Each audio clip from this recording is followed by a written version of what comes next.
Blinded by the lights, 3 mice could see the beauty 20 feet from me. Come speak to me. Don't like these crowded spaces, weak to me. But what do I see? A queen just for me. Now I'm thankful that these niggas drag me out the house. I see the urban Zulu skirt, the Cecily blouse, ancient ritual teleport that into my house. And read them tags, unpack them bags. All that spiritual luggage, we could heal that fast. Let's finish this convo out in the jag. Peace, queen, I know the greeting was odd, but let me take you to a place not too hotep-y, but respect be an integral part of how we interact with one another. Motherfucker, right?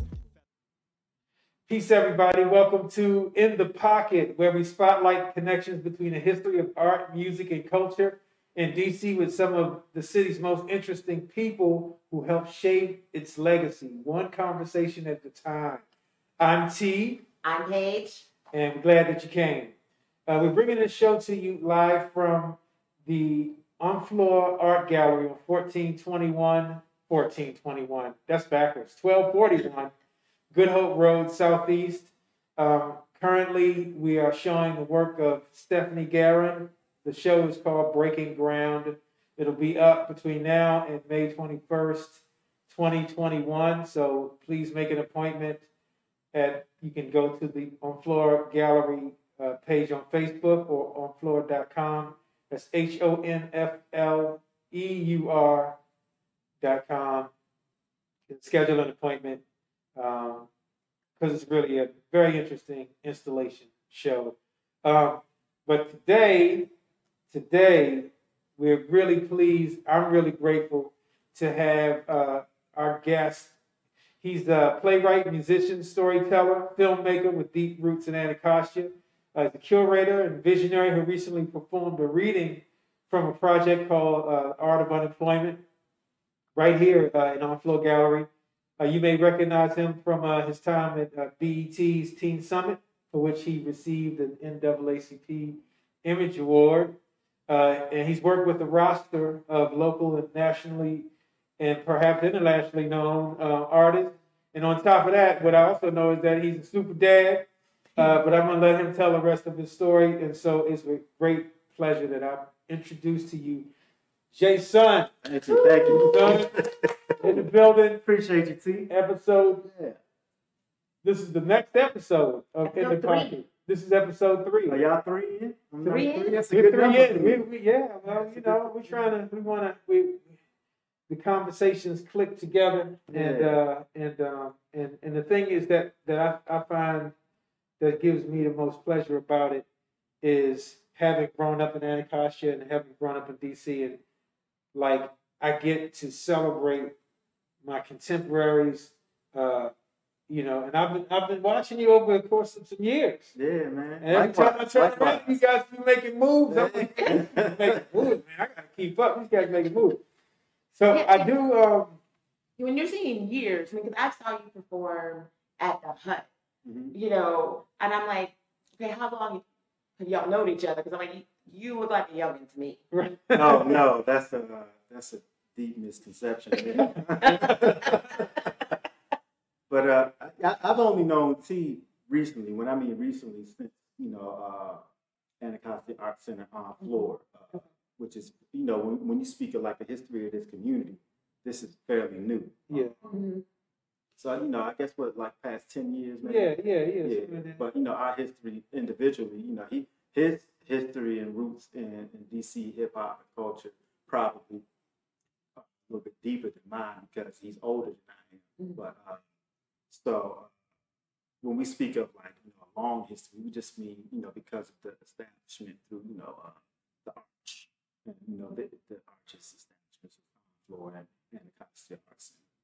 Yeah, and then also what we in our sort of passing conversations, when we start to come in to find out like how our mutual friends and how so that it kind of gets into that spiderweb thing again of how like he and I know Slim Cat 78 and Omar Retnu and HL and like we were just talking earlier, like I've known those guys like when they were in high school back in Freestyle Union days. So like the thing that I think that makes these these interviews really special that they're happening in DC is that DC is like a big small town. Yeah. It is.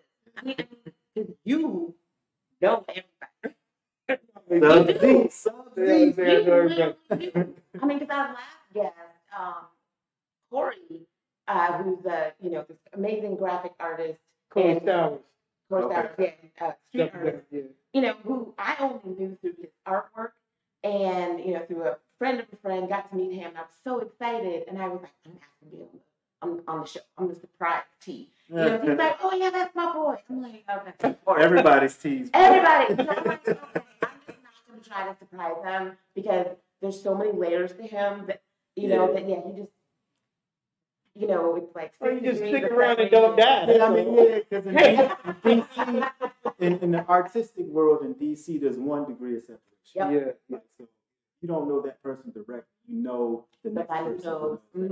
And that's literally facts, specifically in DC and specifically in the DC art scene.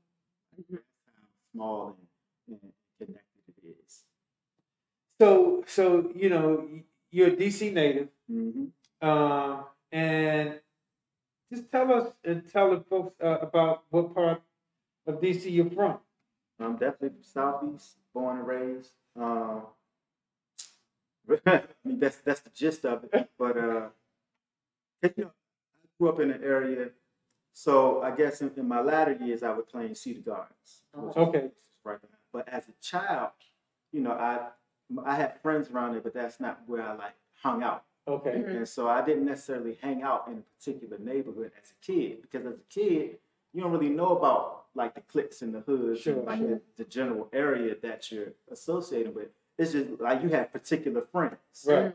And so, I would just hang with different friends that were all from different places in the community. Right. So some people were down on Chester Street, some people on High Street, some people on Valley Place, some people at the top of High Street, some people on Pitts Place, some people on Cedar Gardens. Right. So it wasn't I'm from this particular area.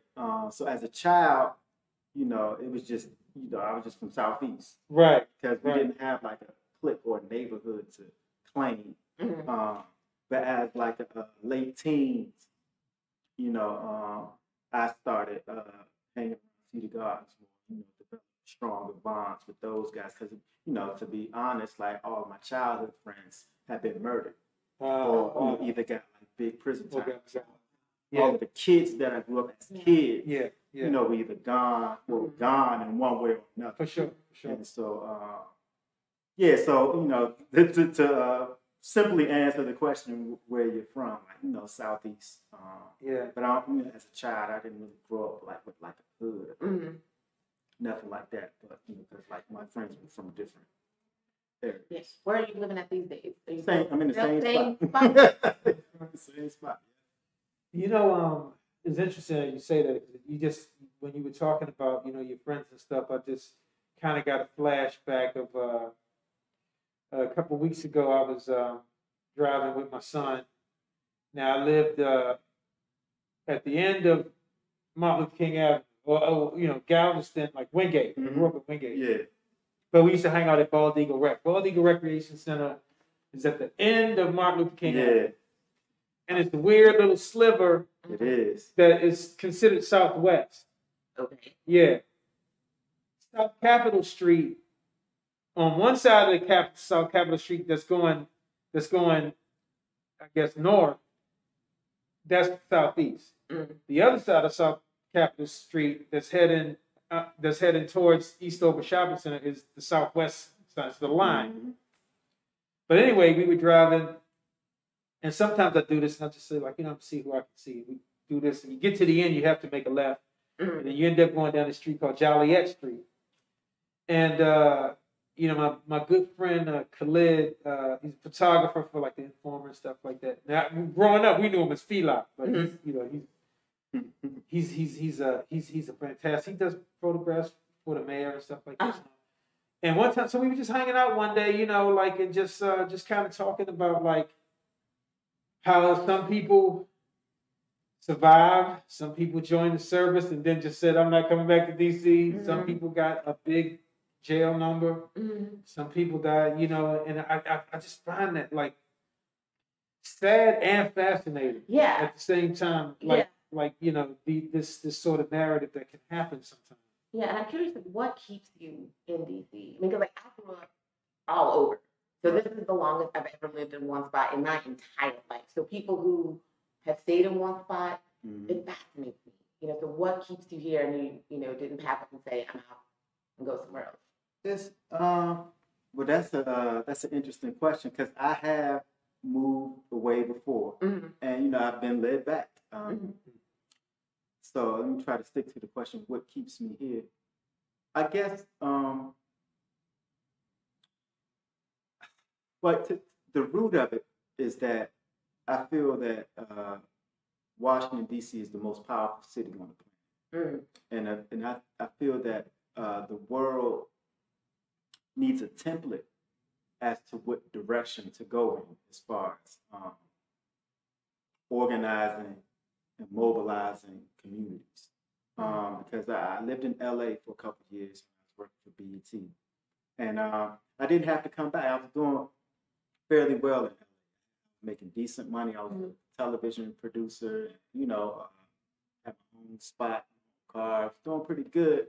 And but I wanted to start my own company because, you know, with the network that I was working for, they would allow me to produce their shows, but they wouldn't allow me to create and produce my own shows or what I felt was necessary for our image on television networks. So I was like, well, I want to come back home so that I can develop an organic community and network of people. Now, by our image, you mean by Black folks? Yeah, absolutely. Okay. Absolutely. And I was like, well, you know, what better place? Because at the time it was still Chocolate City. And I was well connected. You know, even before I went to LA, like people were like rooting for me. Because I remember when I got the call, like all my friends was like, oh, you know, Jay about to go to LA, about to do it up, like, you know what I'm saying, about to put on for the city, blah, blah, blah. Right. And so, but I was just like, yo, I felt like the network that I was working for was doing our image an injustice. Okay. And I was like, well, we got to create our own narrative for ourselves. So I was like, well, I'm going to come back home to do it in D.C. So back to the root of your question, like what keeps me here, I guess it's that sense of community. And, you know, we just, you know, as we were speaking of earlier, it's 1 degree of separation. It's a major city, but it's a small town. And that can either be good or bad. Yeah, because everybody knows your business. Yeah, so, but I feel, you know, I'm very transparent as a person and I don't really have anything to hide. And a lot of people knew me here and were rooting for me as an artist. And so I figured I'd come back here. And I guess to answer your question, those are the same things that keep me here. Just that connectivity and the love, and which is a very uncommon narrative about DC. Like the common narrative, artistically speaking, and T, I'm sure knows, it's like it's crabs in the barrel. We don't support each other, and there is that. But see, I'm coming from the perspective of, you know, the streets and political movement before the artistry. So people know me for those things before the artistry, which is why it doesn't necessarily apply like that crabs in the barrel, which is very real in DC. But because I was, you know, street connected and politically connected, that kind of like overshadow, like, oh, he does the arts too. So it you know, so it's not looking like, oh, I'm some artist trying to get on because I'm hot, or I got like hot bars, or I think I'm the you know, think I'm the ish. It's like, oh, people know, like, oh, Jay is really in it for the people, and that's well known, and it's like, and it's sincere. So that kind of helped artistically, that people knew my genuine stimulus was community, and you know, to be quite honest, like revolutionary thinking and organizing and mobilizing that is very purpose-driven. Well, what inspired that? The sense of community and wanting to support the community and seeing our own image. I mean, Well, I see you perform, and that's very clear throughout your writings, your musical performances. But yeah, what inspired that?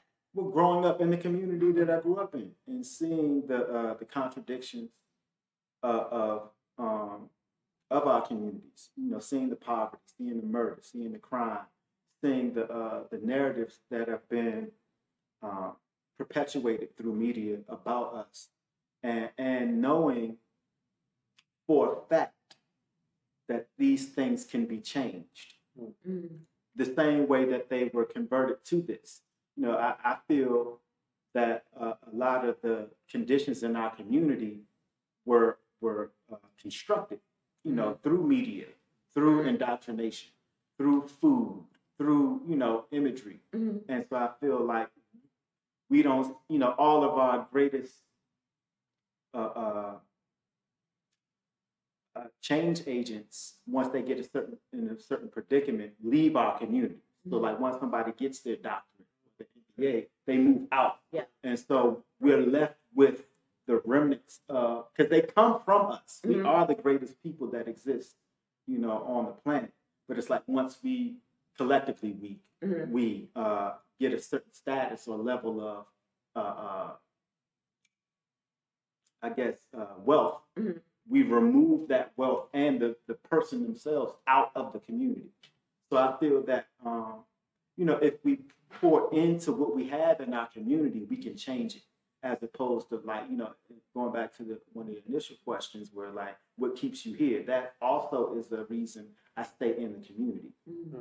Is because I feel that I've had enough experiences that I could share with members of my community to help us collectively better our community, as opposed to like, yeah, I'm getting out of here, it's crazy. Right. You know, whereas though that's never the answer, because the community is left in the same condition. But we do have the means to address the community the same ways it has been turned into a ghetto. We can turn it into a village. And, you know, that's a lot of the intent. Was there any event or series of event or people or person that introduced you to the arts that made you, like, you know, sort of you look at the arts as a tool to kind of further what your kind of how you move about anyway?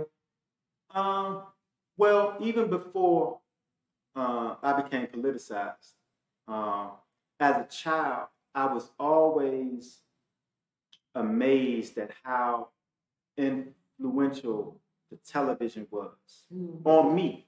Like, on me. Yeah.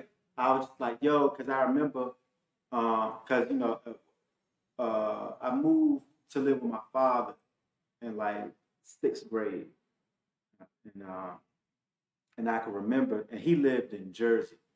Oh, okay. And I moved up there because, you know, even at that young age, the streets was kind of like luring me. And I think my mom could tell. Okay.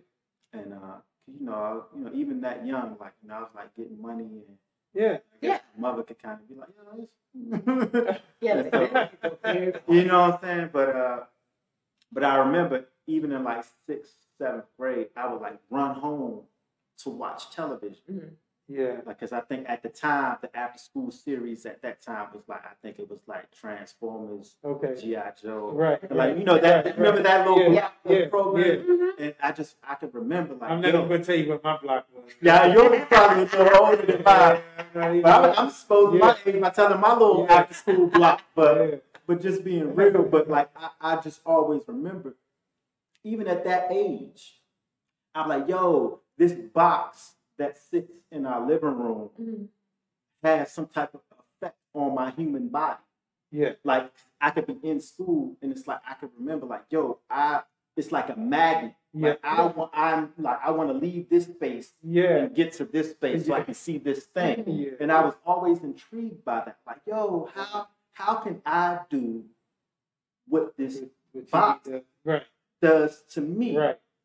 And I was always intrigued by that because, you know, and even at night, like after I would eat, because my dad would work late. Like he worked in the city. He worked like in Manhattan. Yeah. And so it would take him a while to get off and get home.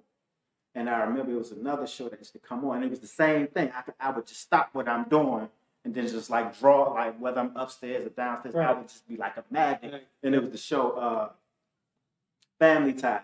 Yeah. With Michael J. Fox. Yeah. And I was like, yo, like there's something that happens in this box that triggers something in my human body that makes me like get drawn to this place. Right. And at that age, I was like, I want to do that. I want to do that to people.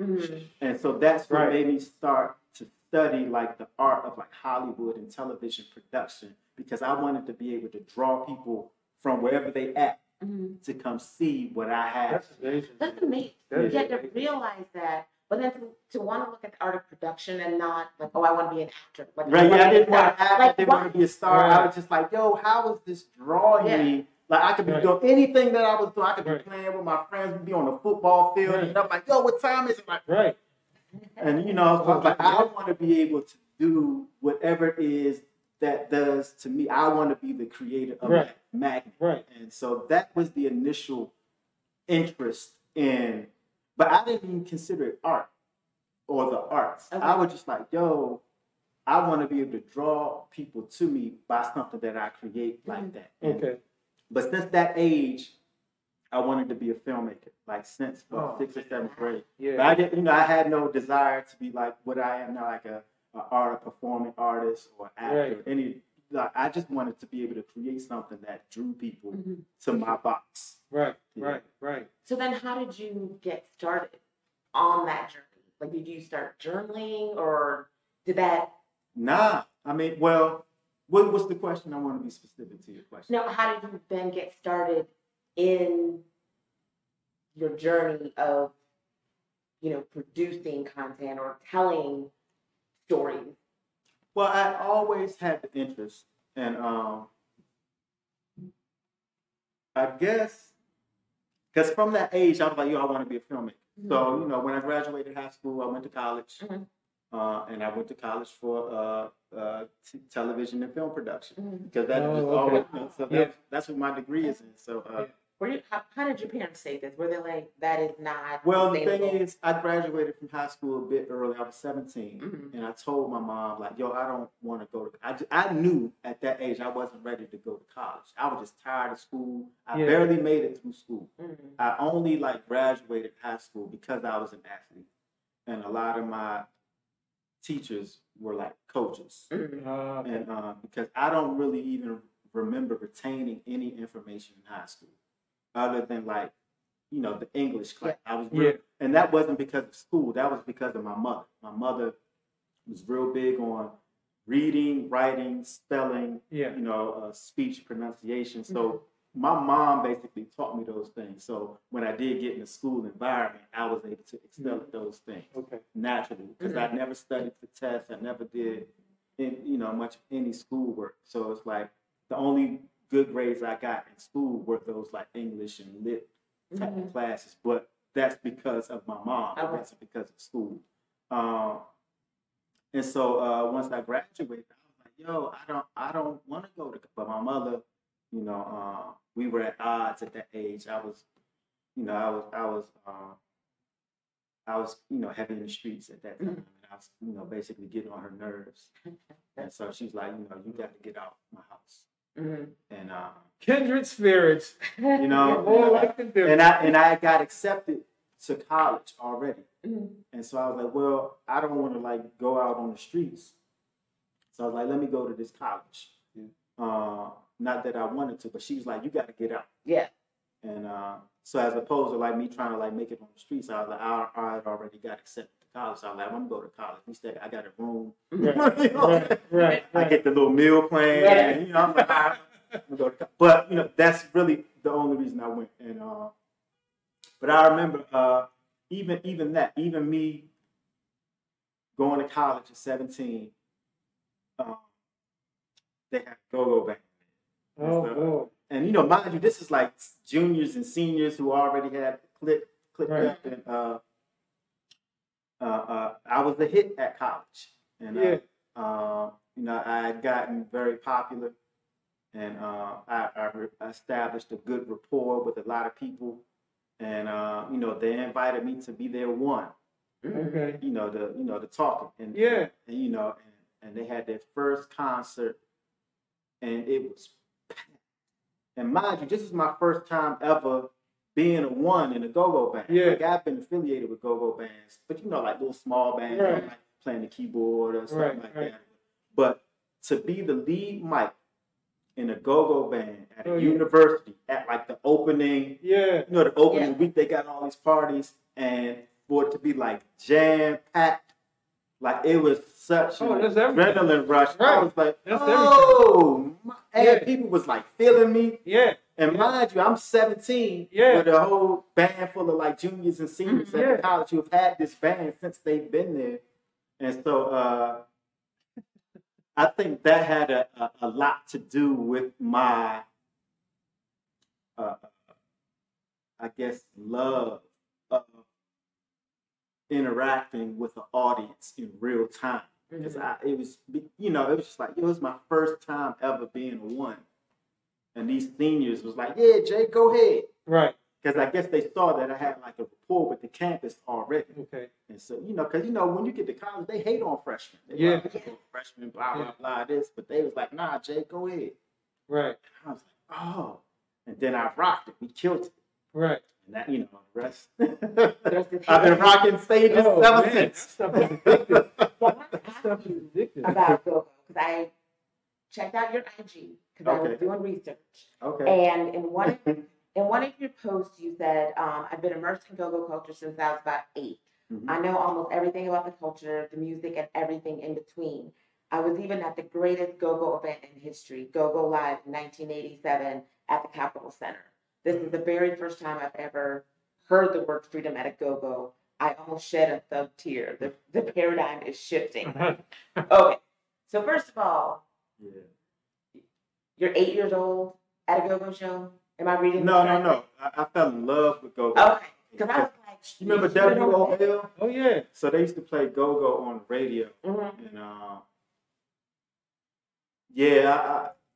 even now I get emotionally nostalgic, just from, because I had this little boom box in my room, and I would just, it seemed like from the outside looking in, it seems psychotic, but I would just stay in this room for hours, and just listen to go-go. Like my mom would have to come in the room, come like check on me, like, you all right in here?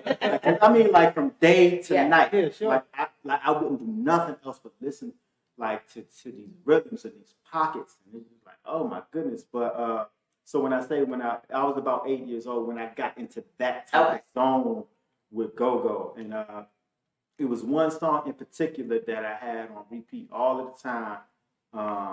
It was Moving and Grooving by Reds and Go-go Boys. beat. Yeah. Grooving. So it's like, yeah, man, it was something about go-go. Because, I grew up in a musical household. Like, because my uncle, my mom's brother, kind of raised me too. Because my mom worked a whole lot. But my uncle was like, he was a mailman. So he got off early, like 2 or 3. So I spent a lot of time with him.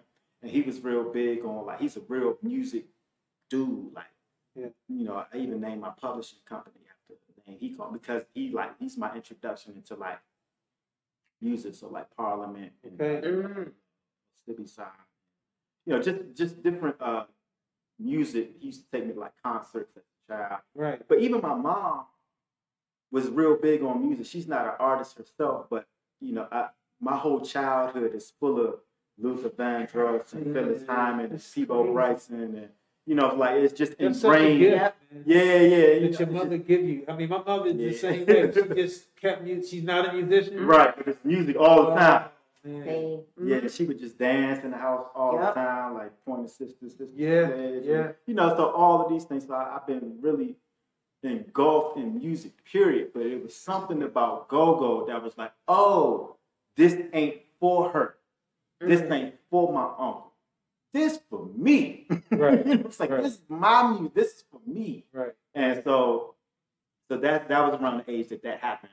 I felt like I found a genre of music specifically for me because I was surrounded by music my whole life to that point, like all the time, every day, music, all day, every day, whether it be my uncle, whether it be my mom, like so, all the time, music. But I felt like they were like T was saying, they were sharing music with me. But when GoGo came, I was like, oh, nah, this is mine. This is for me right here. Y'all do what y'all do. This is me. Yeah. So that's what I meant by at that, around 8, that happened. Okay. Yeah. Well, can you talk a little bit about the 1987 show? Like, who was playing? Oh, everybody played. Chuck Brown, Red Essence, DC Scorpio, Junkyard Band. It's like Lollapalooza of GoGo. Yeah, it's the greatest GoGo event ever to this day. Yeah. And, I was there. I was basically more so in the hallways, though, more so than because it was so crowded, you couldn't get like real close to the stage. But I was only like 12, so I'm just looking I'm like, yo, look at this event. Yeah. And, just all of the girls and all of the people. And I was just more enamored with the culture of it. Because I think I went into the stadium and saw like a couple of sets. But that wasn't my draw. As, because I had never been in an environment like that. So it was like the overall energy. Yeah. And I was so young. Yeah. And, because it was I was just in the hall like, oh man, whoa. This is one of the things that we were talking with Chester, right? Yep. About how while recording GoGo music has, like recording GoGo music that like you can sell in a place had been a challenge for years. And it's not a true representation of the culture at all. Like even the tapes and the CDs that I was tapes that I was listening to as a child can't compare to what happened to me when I went. Yeah. It had, what I'm saying? Like the music is like the backdrop. But it's like even now if you go to the GoGo now, like it doesn't, it's something that people have to go to, which is why a lot of people who aren't from here, like dog it. They like, that's just some banging on. But it's like, it's probably like a third of the experience, like the actual music. Right. When you go there and you feel it's vibration. Yeah. So that's I first got my taste of that when I went to GoGo. Yeah. Sure. Yeah, and I know later in your career you had a chance to work with some of those bands like Junkyard Band, Rare Essence. Oh man. I mean, what? I mean, if 12-year-old you had your mind blown, I mean, what was this like? Well, my first performance with a GoGo band was with Backyard. Oh boy. That was and at the time, that was my favorite band. Oh, so to be able to get on the stage and Big G hand me the mic and be like, spit your verse. And it was at my school. I was at UBC. Oh, wow. And it was at my school. So I already knew everybody in the audience too. Yeah. It was like, oh, they about to let Jay go. Right. So that was my first time performing with a GoGo band. And I'm proud to say that it was with Backyard Band. Salute to them, Big G and whole BYB. So that was my first live GoGo performance. And then my first music video was with Red Essence at the Classics. Oh boy. And that's when the electricity hit. Because with the Backyard show, it was like a mediocre performance. You know what I'm saying?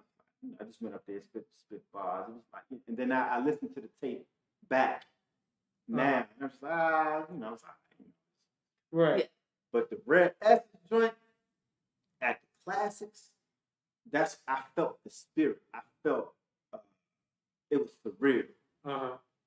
It was like being high. Yeah. It was, I felt like like Bruce Leroy had the glow. Yeah. I literally felt like that though. It's like it seems like it's a joke. Right. But like as I was performing, I felt like the spirit of God like manifest. You know what I'm saying? When you're talking about music, you're talking about spirit, you're talking about those drums. Yeah, man, and you know, and for me to be a relatively unknown MC, and you know how hard it is to win a go-go crowd over. Oh yeah.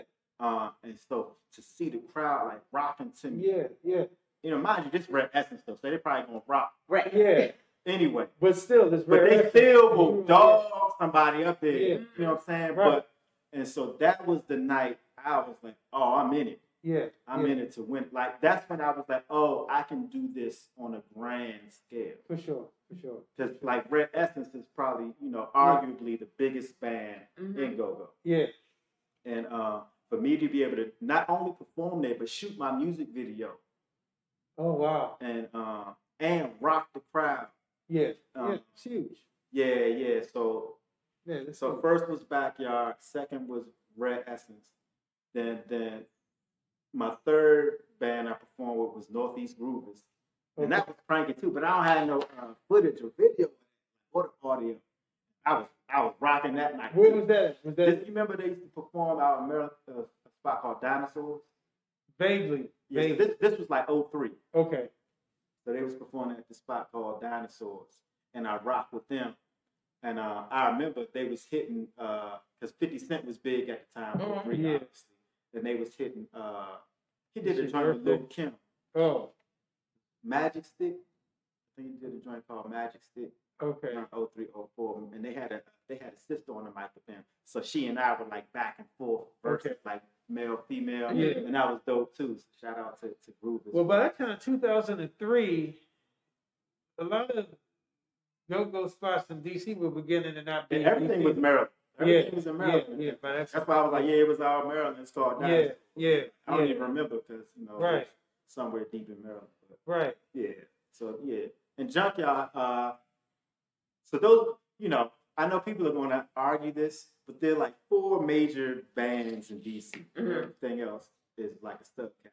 And this is probably going to get a lot of disruption, a lot of hate, but it's what it is. Now, Chuck Brown stands alone. There's no category. That's just like when you talk about reggae music. Yeah. It's like Bob Marley, and it's like reggae. Everybody else. So Chuck Brown don't count. He's in his own category. Yep. So it's Essence, Jump, Back, Groovers. Like those are the 4 pinnacle bands. Now you could argue Trouble Funk, you could argue Air Raid, you could argue Lil Benny and the Masters, but those are the 4 for non-go-go people. Right. You know what I'm saying? Those, and you know, variations of those 4. Essence, Jump, Back, Groovers. I think that's a really, you know, when you put those 4 out there like that, it's almost like 4 like gates, like gateways. You know what I mean? Yeah, those were my gateways. My first go-go show ever was at Howard Theater, and there was the ones on the bill. Yeah, they're like your 4 gates because like personally, I'm a air raid kind of like an air raid in Petworth. Because you know, you got Air Raid, you got Class, right? Petworth. But like that's what I'm saying. You go in one gate, it's gonna be you know all these like up, and then you know. Then you got the new youngest, the alphabet things like TCB, TOB, right. You know, ABM. Like it's no disrespect, but like I said, I'm speaking from a perspective of somebody that knows nothing about DC or DC culture. Yeah. And you study like the history of it. Yeah. You know, just like with reggae. It's like, you know, it's going to be a couple of bands that everybody knows, even if you know nothing about reggae. So it's no disrespect to these other bands. Yeah, you know, the work. No, that's a great way to. But those are the 4. That everybody knows. You know that you know to kind of like encompass the history of DC go-go music. You know, those are the 4 main bands. You know, Father's Day, about 5 years ago for Father's Day, my wife went to 7th and to the spot, the Metro PCS spot on 7th and the go-go. Yeah. And she went in there, and she told me that she went in there and she told the guy that she's from Philly. And she says, yeah, my husband is born and raised in DC, go-go guy. Here's the money. Like, and he was like, I got you. And all I know is I opened up the box it was in, and it was like 20 CDs. Wow. Like, it was like Lil Benny and the Masters, Air Raid, all this. I just was like, oh my God. I know, right? Like, I was like, wait a minute. Class, man? What? Right. Kenworth, oh my God. I was like, you know what I mean? So it's rich. Yeah. Yeah, and I think you're right. It is so hard to explain go-go to gotta someone go. who's never been to a show. Because I know the first time that I ever heard a recording, you know, and it was a friend of mine who loved go-go, loved it. Where you from? Kind of everywhere. Oh, that's why you said that. Yeah. I mean, I lived in the area for a long time, but DC itself for almost 6 years. But I got into go-go late, and accidentally. It was through my friend who loved go-go. You know, we're going somewhere. He put a song on, and he was like so excited to introduce it. And I was, you know, and he like built it up. And so I'm like, all right, puts it on, and I'm like, okay. I'm like, it's a good beat. I like it. You know, but I'm like, I'm not feeling like whatever you're feeling about it. I'm not feeling that type of way about it. So I'm like, oh, okay. You know, maybe it's not for me. Not everything is for everybody. So I'm like, whatever. So then when the show at Howard came up, I was like, I knew he was a fan, so I bought his ticket. And I had no idea what to expect. Like, I got dressed up. I was in heels. Oh, no, you don't do I had done my hair. Don't do that either. I had done, like, I had a whole look. I mean, I was ready. Because I thought it was going to be like, you know, I was going to stand there kind of do, like, the shoulder thing. You know, I did not know. I had no idea. Yeah. And it's exactly what you said. From the first beat, and just everybody, because everybody, like, they knew what the song was. They were like in formation. They were like, let's go. Oh, wow. And I was like, what is happening? And then I was like, right. oh, Find yourself. by the end, I mean, and I'm like, well, when does this show end? People, I mean, people are like, it ends when it ends. And I'm like, okay. Go. Yeah. And by the time we left, like, the sun was coming up. I don't know what happened to my shoes. I had kicked them off in the theater somewhere. Oh, wow. I mean, my hair was destroyed. I don't know what my face was looking like. You know, and I could hardly walk because I didn't sit down for like 4 hours. And after that, I was like, that's the go-go. I understand fully now. That's the go-go. Yeah. So those are like the heyday, but now here we are in a time of COVID, right? And I remember this time last year, you were doing something every Monday in the art center. But we were, you know, the things were closed up. But was that a podcast that you were doing? Like you were. Oh yeah, the neighborish live cast. Right. So you were managing to keep things moving during COVID. Like, what was that about? Yeah, I mean, nothing really stopped for me artistically due to COVID. You know, because of technology. You know, we were still able to broadcast things and stream things and submit things because, you know, we have technology now where people can tune into what you're doing without the necessity of being in a live venue. So I still was doing shows. You know, we did the hut. So nothing really stopped. We did the Black Love Experience. I was curious about how that came up. That was amazing. Was it? Live stream. Again, another go-go band I performed with Black Allery.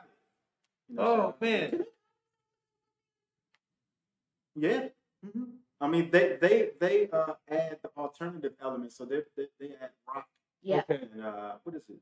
Trap and go-go. But I went to a real go-go because I went to go see Serious Company, and they were the opening act. And, you know, we don't really cross genre. Yeah. You know, unless you like a major act. Okay. Yeah. But yeah, I mean, they can rock a go-go crowd just as they could rock a pop crowd. Yeah. You know, they one of my favorite bands right now because of their original music, and they just got a good energy to them. I'm drawn to their energy. Okay. Yeah, definitely. So I definitely would consider them. They're more than a go-go band, but for the inclusion of our culture and our history, they definitely a go-go band. And they really kind of, it doesn't come off as like like go-go light, or for lack of a better expression, like Yeah. here's the band's interpretation of go-go? Does it feel like it's like kind of baked into who they are? I mean, so DC would let them know if that's the case. Like they wouldn't be able to survive. Like they did Mochella. You know what I'm saying? They opening up for a serious company. They open up a junkyard. Yeah. So it's like the city would tell them. Yeah. Like, oh nah, yeah, because people have tried that before. Yeah. Like little watered down versions. It don't work. So it has nothing to do with my subjective opinion. For sure. Like DC's are tough. People talk about like how tough other cities are. Yeah, it's in my view, DC is. Yeah, because we ain't gonna. Because I remember I went to the joint. It used to be a venue where the Pepsi Cola plant is off Kenilworth. I think. Wow. And I think somebody opened up for Red Essence. They was like a big like Wu-Tang. Yeah. They booed them and threw bottles. Like, nah, bro, we want Essence. We don't care who you are. We don't care about your gold record. Right. Like nothing, bro. Like we want GoGo. Right. Because I remember there was a couple people like in the crowd that wanted to see. I think it was Wu-Tang. Yeah. But it's like they was like, get out the way, cuz, and the floor just stampede. They couldn't even finish their set. They was like, nah, bro, we want. So it's like all that to say, like, if a band like Black Allery wasn't really ingrained in the culture, like it would they would know. Right. It ain't gotta be what somebody say or some article written or some blog. For sure. Like the people at the joints would be like, nah, bro, get off the stage. Interestingly enough, I saw Essence open up for the Roots. Now it was almost like, if depending on who you were, you come in there, you might not know who was opening for who. Right. I mean, Oh, was that Merriweather? No, that was Silver Spring at Fillmore. Okay, yeah. But the Roots, they know. Oh yeah, because Amir was out there with the cowbell. Yeah, that was about to say the Roots. They know what to do when they come to DC. They know that's other major acts know. Like Ice Cube knows. Okay. Scarface knows. It's like they know. Like they know. Like I'm coming to DC, I'm not gonna rock these tracks. I'm gonna rock with the band. Mm-hmm. They know better. Yeah. They know better than to try to come out. I think even Kevin Gates. Yeah, Kevin Gates, he know better. Yeah. Yeah, and it's not like an intimidation thing. It's a spiritual connection thing. That's certain huge. artists know what it is when they come to DC. Because, for people who aren't from DC, there's like an energy grid in this city, which is why the capital of the nation was designed here. That's why Benjamin Banneker aligned the formation of the grid with the stars. There's an energy on, underneath. All right, we get ready. We get ready to do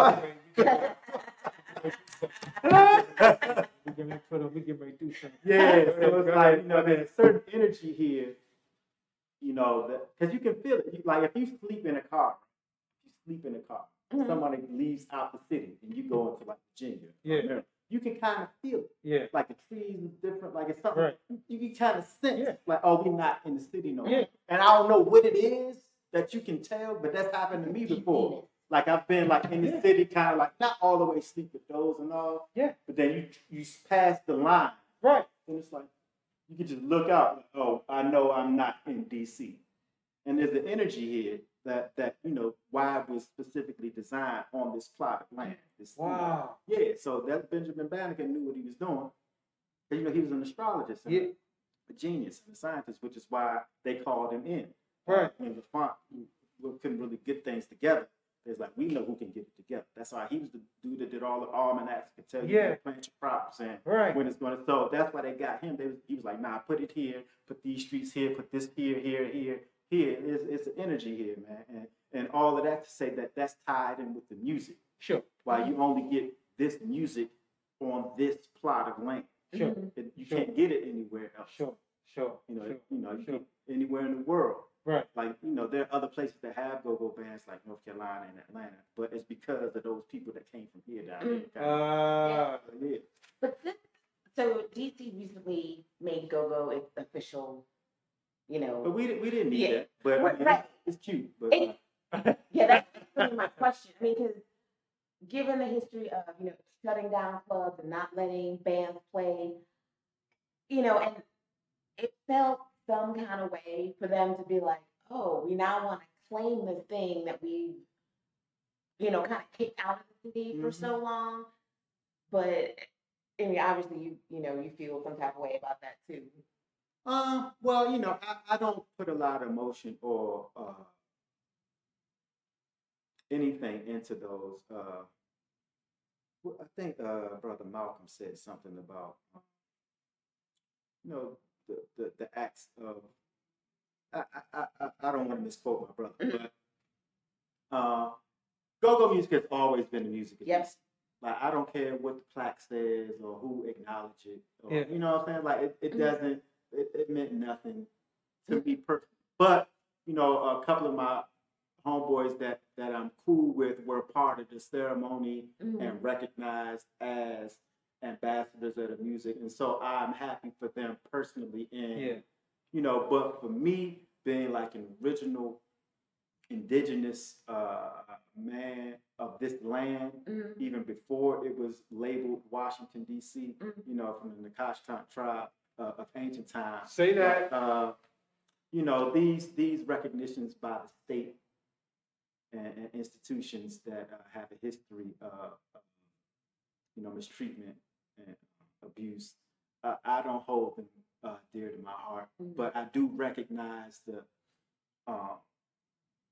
capacity that it has for business. And so maybe now that there's a plaque stating that DC is, has officially made GoGo the official music, may help in some way, but spiritually, it means absolutely nothing. Like, GoGo always has been and will be the official music of DC. Like, plaque or what somebody said. It kind of reminds me, your question did kind of remind me of in the area of DC that I say is formerly known as Chinatown. The big arch was built, but by the time the big arch was built and they had additional signs in traditional Chinese characters under the businesses and stuff. Well, by that time, the Chinese folks was gone. Right? It's like, there ain't no Chinese people, because when I was a kid, my mother used to take me to. There was a little restaurant in Chinatown called Ruby's, and when you would go on 7th Street, and this is pre-Gallery Place Metro, so this is like 78 or something like this, and they were building Gallery Place Metro. And you could stand at the intersection of 7th and H, and if you look down 7th, there were art galleries all the way down the street. And if you look up and this way and back this way, Chinese people everywhere. That's why they called it Gallery Place. There was art galleries. It wasn't just because of the major galleries. There were art galleries all up and down. And then it was like all manner of like Chinese markets and stuff like this, right? And so there wasn't any art then. There wasn't one. So that's kind of what that sort of stamp of like DC's official GoGo music kind of felt like to me, like, oh, for real? So what does that mean? So now we can just like, because they still was trying to, while they was saying that, it was almost like a lollipop for like what happened a few months before that with the corner of 7th and you, and that still happened. They still, and it's personal for me because I came up in the era where the city had an active war against GoGo.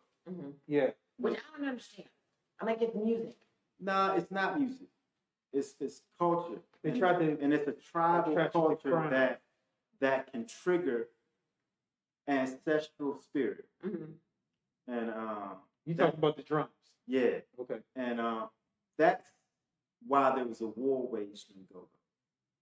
And it's still far from over, which is why I made that post that you read. Because, because I love GoGo so much and it's ingrained in my spirit and in my blood, I feel I have a right to criticize and highlight contradiction. And the reason there was a war waged on GoGo is because hip hop, you know, it's the parallel with hip hop. And so in hip hop in the 80s, it was X-Plan, KRS-One, Public Enemy, Kane, Rakim, and these were empowering Black people to study their history, to have knowledge of self, to be strong alpha males and defend yourself, defend your family, defend your communities, defend, you know, your women. And it was a surge. I remember everybody had the African medallions. I had my Get the ankh. You know what I'm saying? Yep. And so if that happened in GoGo with the rhythms and the spiritual connection and call and response of the drum, because the drum has been outlawed in African communities for centuries because of the power of the drum. So that message, since we were paralleling hip hop, if that were to ever seep into the go-go, that would be a whole different charge of energy that these young Black men and women would have spreading out through the city when they leave the go-go. If they was quoting KRS and Rakim, you know, so what happened in the 90s, very much with hip hop, came the gangster shit. F you, bitch, and give money, and shoot a nigga in the head. And so then it was like, okay, you know, but that's, you know, that's when it gave the green light to wage war on GoGo. To remove, because then they claim all the violence, and, you know, this, that, and the other. And so all that to say, so for an active agent of war against this culture to turn around and be like, oh, y'all can be the official music, like, it's like, you know, that's short-term memory. It's like, nah, but y'all, you know what I'm saying? And they still are. So that's why it's like what you saying about Chinatown. It's like, and Malcolm said the exact word of what that display is, but I forgot what he said. But when he talks about co-opting the thing. Yeah, and it's like, you know, it's a specific thing he says, though, when they reward you. But it's like, I forgot, you know, it's going to come to me when I'm not thinking about it. But again, man, because I love the go-go world so much, and I know a few of the people involved in that process of it becoming the official music of the city, you know, I kind of like keep it calm and keep it balanced. But, you know, my internal truth is that I have long-term memory. And my spiritual connection to go-go culture and go-go music. I'll never forget the war that was waged on the culture, and that is still waged on the culture that I see through. And so just keeping the balance of understanding those both things and not wanting to rock the boat because of the people involved in it. And I don't want to, like, you know, be hating like the crabs and bro, oh, Jay just hating us. But at the same time, I also am loyal to my ancestors and my forefathers, you know, also. And I have to keep that light, you know, burning.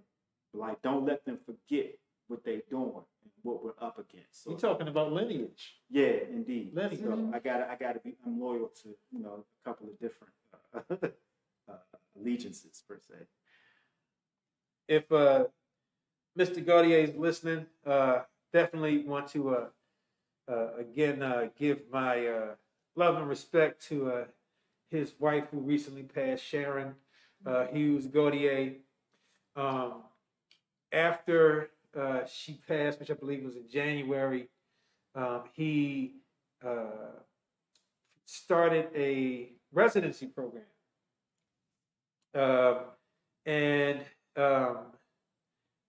You know, I couldn't think of anybody better to kick it off with than you. Thank you, bro. So would you tell us a little bit about it? I want you to let us know about. Tell us about it. Well, before I talk about the residency program, I definitely want to pay my respect to Dwayne and Sharon. Yeah. And the reason being, I think for Dwayne and Sharon's 50th anniversary, he contracted me to create a playlist for the wedding anniversary. And during the process, so he brought me, you know, the songs and stuff that he wanted me to compile everything, do the graphics, and, you know, design and, you know, format everything for him. And it, you know, I guess the reason why it's interesting, why I feel it's relevant to speak on this before I just go into the residency, is because as he and I were working on it, you know, and Dwayne is an older gentleman. Yeah. And but he was so excited, and he had this fervor about him, like speaking about his wife. Yeah. I'm like, yo, this really love. Yeah, yeah, like, you know what I'm yeah, saying? yeah. As a young man, like I was so curious to like, yo, what is driving this elder man's love for his? And mind you, I'm doing a 50-year anniversary thing. And I'm like, yo, he's been with her for 50 years. And as we're working on this project, like, he's like giddy, like a school kid. Yeah. About like talking about his wife and the memories. Yeah, man. When this song was playing, we just doing this. And, you know. He was just so, and as a younger man, I yearned for that feeling. And it's like, yo, like he loved them some Sharon, man. Yeah, and it's, I haven't felt that before. And so I was just so enthralled, like, yo, like, it made me want to like dig into their life. Like, yo, like, what are y'all doing where after 50 years you don't want to kill each other? You know what I'm saying? Like you, because I'm sure they had ups and downs, but whatever it was, you know, I was just intrigued. And so you know, salute to Dwayne. For sure. And you know, first off, for maintaining a love with his wife that long and that strong. Yeah. And then and salute to Sharon, may she rest in peace, which is the stimulus for the what is it? The residency. For being such an advocate for the arts and creatives, especially in this community of Anacostia. She held me down, man, one time in a way that in 2018 I was supposed to have some work down at the Prism show down during Art Basel. Yeah. And through a series of whatever events, my acceptance of the work got withdrawn.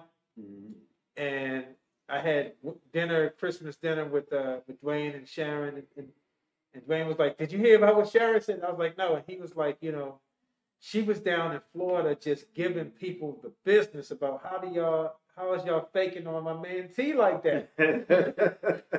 I mean, and then I called her and thanked her, and then she sent me a text that was like, you know, you got to remember that the people in your community love you, and not to get so caught up into like other art galleries could have different agendas and stuff, and so be careful. I guess she was just admonishing me to be careful not to allow people who I don't know and don't really know me to be the standard by which I'm looking to get accolades from. Yeah. And that was at a time, she said that at a time I needed to hear that because I was hurt. We all need that. Yeah. So she really, I felt that advocacy. But anyway. Yeah. But I didn't want to speak on the residency without acknowledging, you know, Dwayne and Sharon. Respect, for sure. Their contribution to the arts because, you know, I'm the first artist in residency through the Honfleur residency.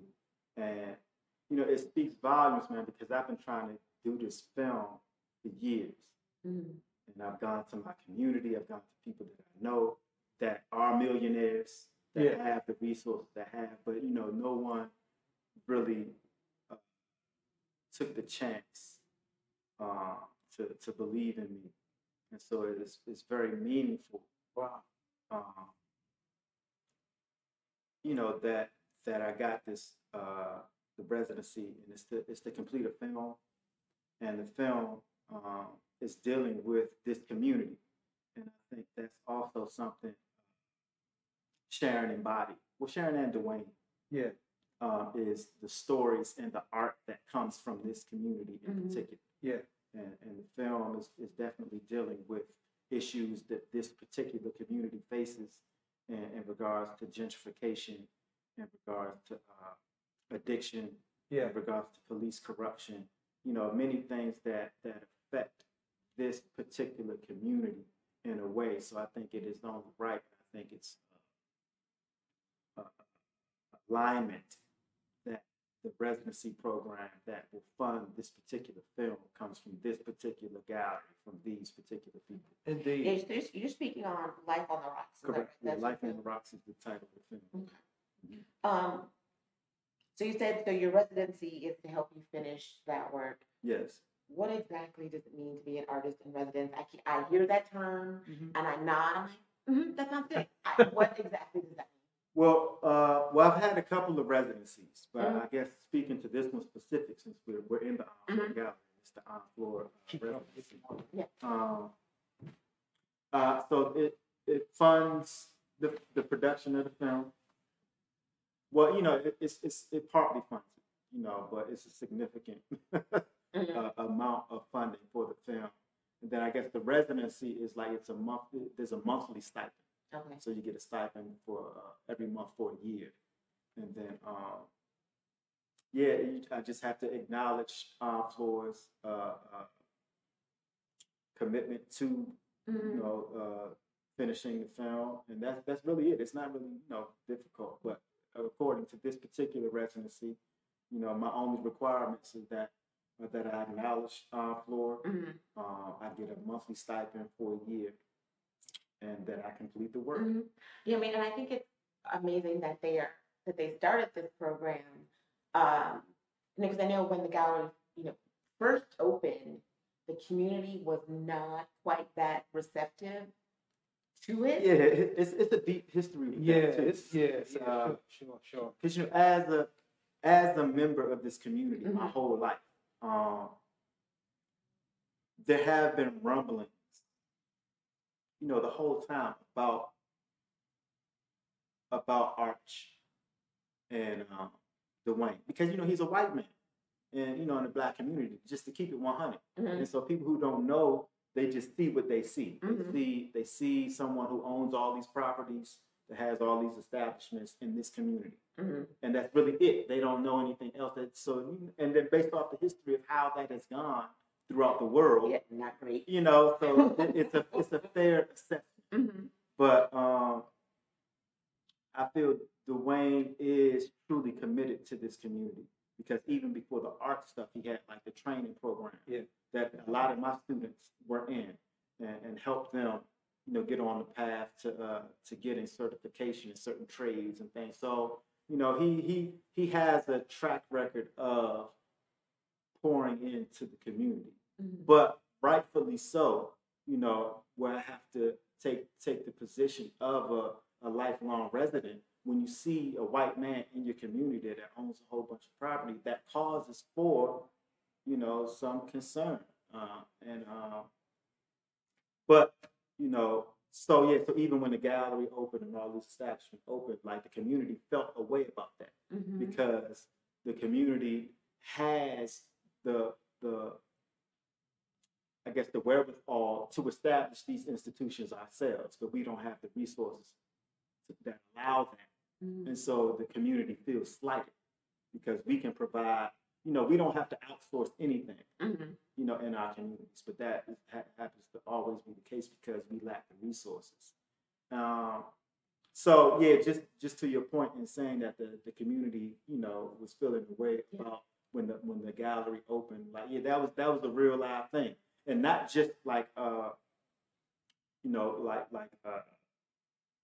lower class community, but actual organizations and people of stature were also, because I have relationships with several organizations and institutions in this community also, who were also feeling the way. And these are institutions that have resources, that have political connections, and so a lot of people were feeling the way. But I think Honfleur and Arch in general has made it a point to make sure that they stay connected with the community and have a sense of the pulse of the community, and actively staying, involved and concerned, as opposed to just implementing their own agenda. They always check in with, people, and you know what I'm saying. So I think he's done a good job of balancing that I guess it's for lack of a better term, it's like a weird area.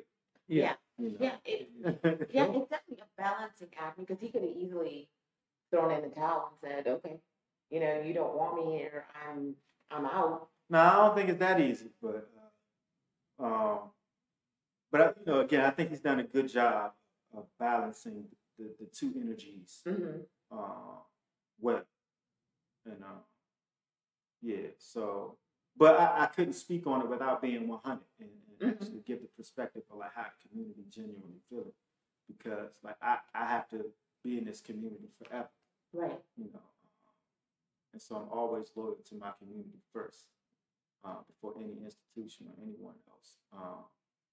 That was one of the things that I was really grateful about when I started working at Arch, because I had just in 2007 had just moved back from Northwest back to this side of town, and it was like, I was in a couple of the East of the River art shows, and I was like, okay, cool, they got East of the River show, and then in 2014, I started working at Anacostia Art Center, and it really was a good feeling to be able to feel like I had some kind of stake in the neighborhood in which I was living. Like Brandy, I said, I grew up further down at the end of MLK, but still,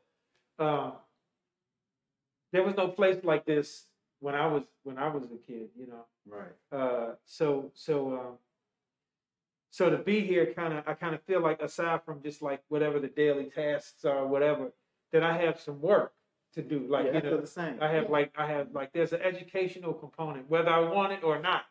You know what I mean? When someone comes to the gallery and wants to show some work, like there's been a lot of times where that's been an opportunity to sort of school them on, well, here's how you present your artwork. You know what I mean? Like, or if there's an opening in the gallery, like, yes, you live around the corner, we want you to come into the gallery. This is the gallery in your neighborhood. We want you to come see. You don't have to be in any particular station in life to come and enjoy the work and stuff like that. So it's been a really interesting experience, for me as a, working for these numbers of years, and I imagine, given your ties with Dwayne, and just like what you were talking about, like what we're talking about, it's complex. It's complexities. You know what I mean? It's like but I'm really grateful that I'm grateful that you got the residency, because I'm just seeing how you move about. Like, there's the things that I thought I know about Jay, and then there's the things that I'm actually learning every, Me too, bro. Because I mentioned I'd seen you perform at the Hut Show, so I just knew you as a musical artist. And I'm technically not even really a musical artist anymore, but yes. Yeah, I mean, it's one of your many hats. Yeah, and in our episode with, I think it was with Corey, we talked about how people have multiple identities, that shift depending on, what communities they're in or who they know, and things like that. Right. Which brings me, no, it's not bad. So, I mean, it was on your website, so. Okay, it's safe. Yeah, so one of your identities, I read that you were a mayoral candidate in 2006 and 2010. Yeah, absolutely. Please tell me more. I guess in I think around 2006, I was attempting to enroll in Howard master's program for political science, and I met who I call my teacher, who I won't disclose their name, but so I started studying political science from a different perspective. And so, which led me to shy away from enrolling at Howard because the information I was getting from this brother seemed much more relevant to myself personally and the conditions of my community. And I felt like there were a lot of contradictions in what we traditionally accepted and endorsed politically that was aiding the dismantling of our communities unconsciously, based on like how we were raised and how we were indoctrinated and what we've accepted as social norms, but politically was harming our progress. And so after, and it was like a real school. I went to this school for about 4 years, as you know, as I would normally be enrolled in an institution of higher education, and I studied political science, and probably a little bit more in depth than I would have if I would have enrolled, because it was personal, because I was dealing with, you know, the contradictions of our communities, and it was real to me. So it wasn't like for a grade or anything. So I'd be studying up late nights and, you know, researching all on my own merit, as opposed to trying to turn some grade into some teacher for some grade. And I felt that a lot of my peers and just associates, and not even just our people in general, I felt were being misled politically. And so at that time, at both times, I was kind of, you know, lowly buzzing as an artist. And I felt that I had, you know, because when I would do shows, I had like a core group of people that would come check me out. So not that I was like buzzing or, you know, whatever, you know, but I did have a group of super highly intelligent people that were drawn to my art. So I had like a base of communication to people who were relevant. And so I was like, well, so that led to my involvement in politics.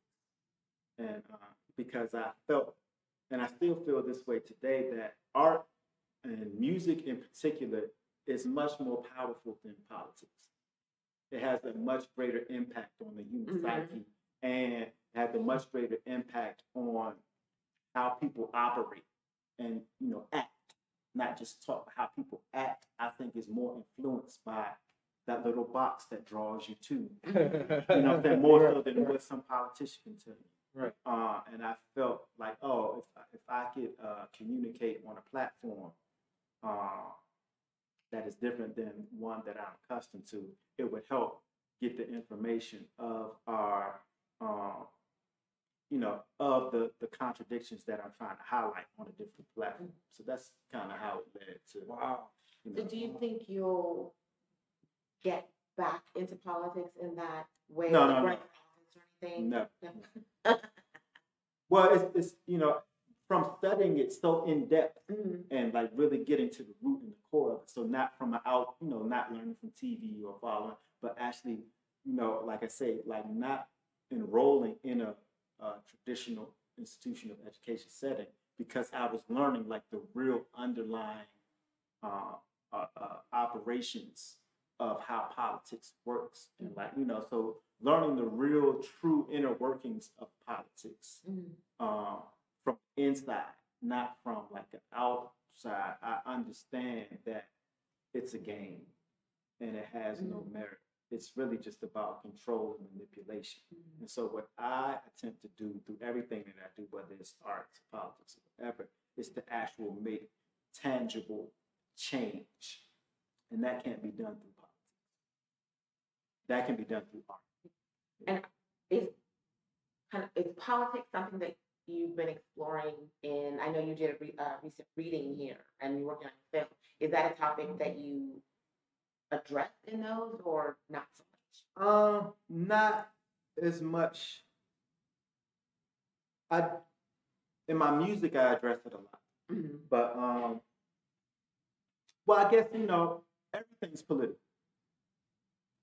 Everything, like, you know, everything, these chairs, your dress, his mask, like everything's political. Like everything's strategically placed in our lives for a reason.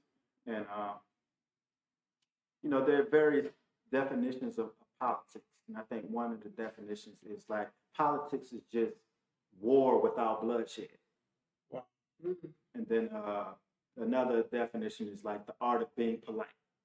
You know what I'm saying? So it's like you still do these treacherous, murderous things. Yeah. You just do it politely with the Brooks Brothers. Yeah. So everything's political. So when you speak of like in my, something, am I implementing something political in my art, that's by default. Like this show is political. Like whoever made this microphone and this table and this rug, like, you know what I'm saying? It's all, everything's political. Yeah, and I think your latest album, El Presidente. Oh, I love that joint. I ain't real big on my own joints. But that joint, yeah. I love that joint, man. I love that joint. Love that joint. Because I saw that it's part 2 of your presidential mixtape, and then Jason for President. Yeah. So I was like, oh, I'm seeing this whole political thread. Because I'm known for political undertones in all my work. So I'm there was no undertone. Riding the wave. Yeah, there was no undertone in this. It was right there. Yeah, but that's why I say it's mostly my music, but like you won't necessarily see it like a lot in the film. Well, when, directly like as far as politics, as far as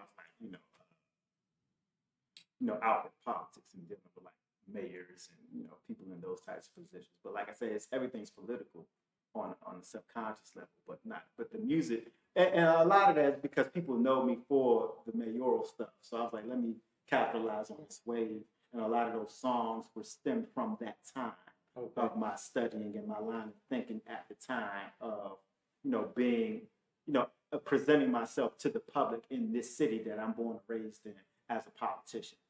And so a lot of it's real hardcore. Not the El Presidente one, but I did a mixtape that back during my mayoral campaign in 2010 called Jason for Mayor.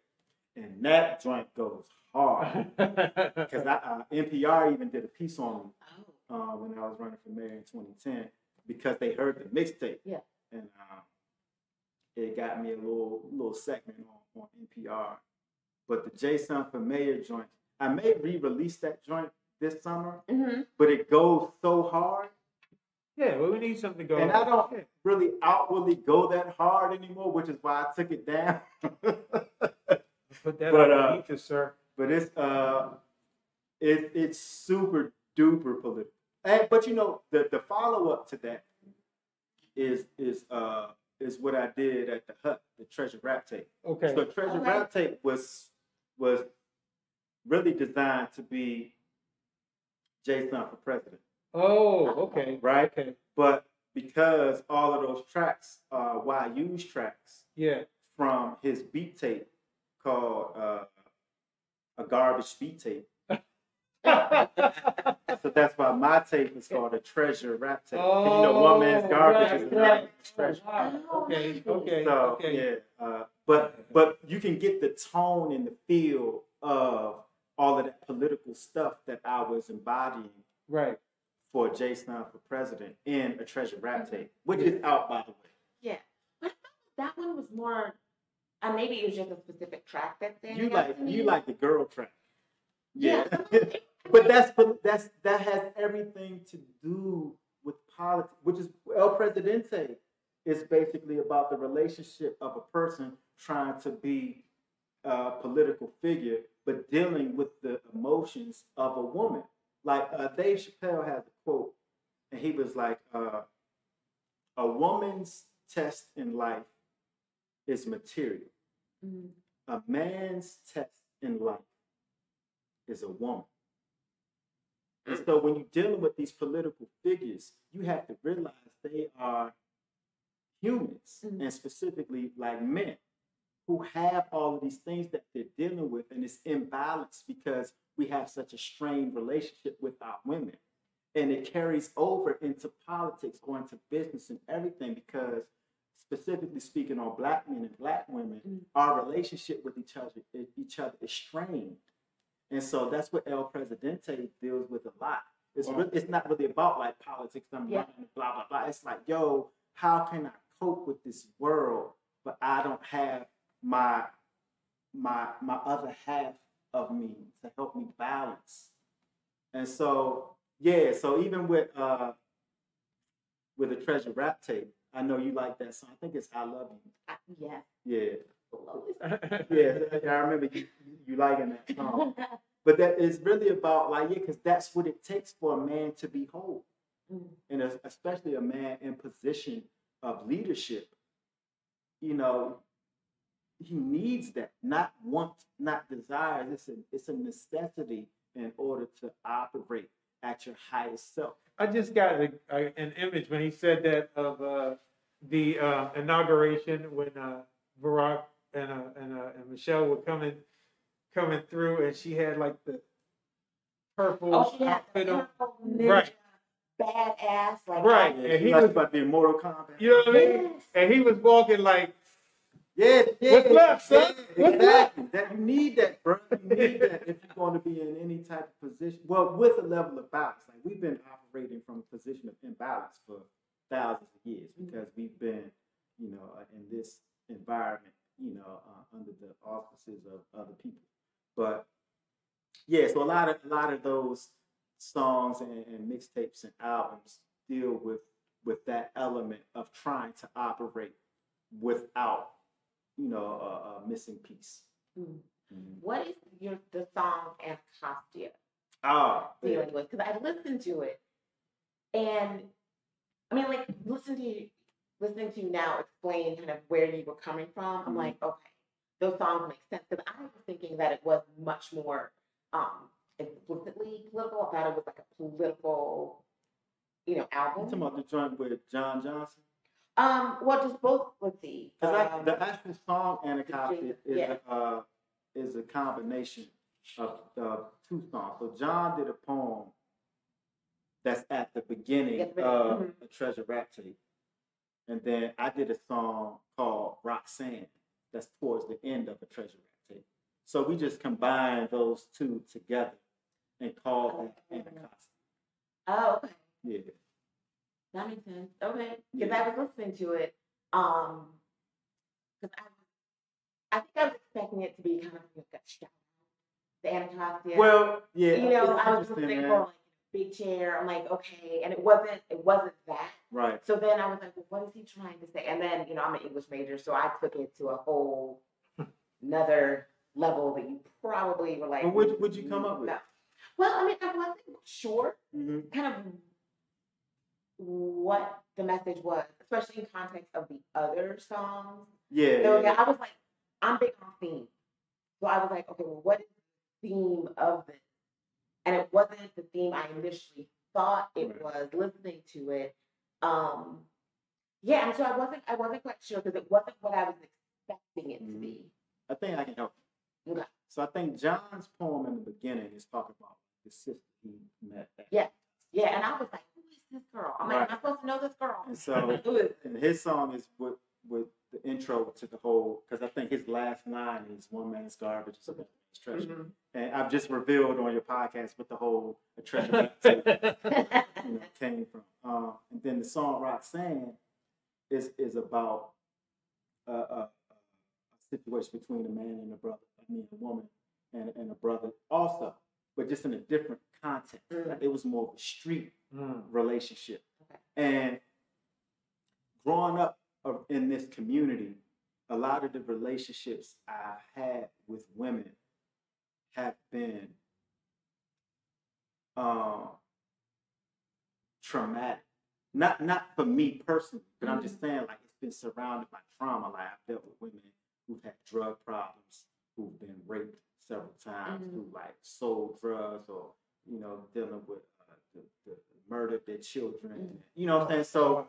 So that's why the Anacostia thing. And I remember as a child, like feeling like that, you know, like that ghetto love. Yeah. Like you could be in like an abandoned parking lot with like junkies and trash all around you. But I remember just like one time me and this girl just sitting on a broken down deuce and a quarter with Buick. Yeah. And just like looking up at the star. And it was just so beautiful. Like the moment in itself is just so beautiful. And like we like holding hands. And we young, like 11, 12. Yeah. And just that euphoric feeling. But as soon as we got up off the car, you know what I'm saying? Shooting dice, shooting up dope. And, you know what I'm saying? It's surrounded by all of this craziness. Yeah. But we had this exhilarating, beautiful moment right in the middle of all of it. And so that's why the combination of his story about meeting the woman Anacostia and my story about dealing with this woman who had all of these issues. Like I think in that particular song is like the woman that like been dealing with rape and dealing with, you know, just a traumatic lifestyle, being in the streets and being left in the streets. But all of this love and these emotional feelings happen in the middle of Anacostia. And so that's why we titled it that, because we experienced this love and these feelings and these strong emotions for these women in the midst, right in this community, amongst everything else. So that's why when we combine those two tracks together, we call it Anacostia. Interesting, yeah. Because at the end, because I had to listen to it a couple of times and just try to like turn my brain off and not analyze it as I was listening to it. And I think by like the fourth time after I listened to it, I'm like, okay, it's clearly a relationship. So where I landed was, I'm like, it's obviously a relationship song. And well, I don't know if it's a relationship song. Well, like for me, like my interpretation. But it's good. So I need to listen to your perspective here. And again, English major, so you know. Indeed. So like a relationship song about Anacostia, like emotions, events, things tied to Anacostia. So like not like you were saying, not specifically, you know, any point or place in Anacostia, but just the area itself. And so that's where I landed. I'm like, it's a relationship, sort of like broadly Anacostia and things that kind of happen in, you know, in it, near it, around it, influenced by it. It's kind of abstract. It's just about the sense of. But you know, my homeboy Khalil actually has a song about Anacostia. If you want to hear a song that's like about the place Anacostia. Haran Gabran is his rap. My main man. Yeah. That's if you want to hear a song about Anacostia, that's more of that. But what John and I did is just like the emotion of you know, our encounters with different women, you know, in Anacostia. So it's not necessarily about Anacostia. Yeah, but it's a good song. Like it made me think, especially in context of the other songs that I was listening to. But you know, a treasure rap tape is all over the place, and that was, you know, that was one of the things me and YU, I guess, you know, friendly clashed heads about. Because I remember specifically, that's one thing he said, like, "Yo, man, you all over the place." But it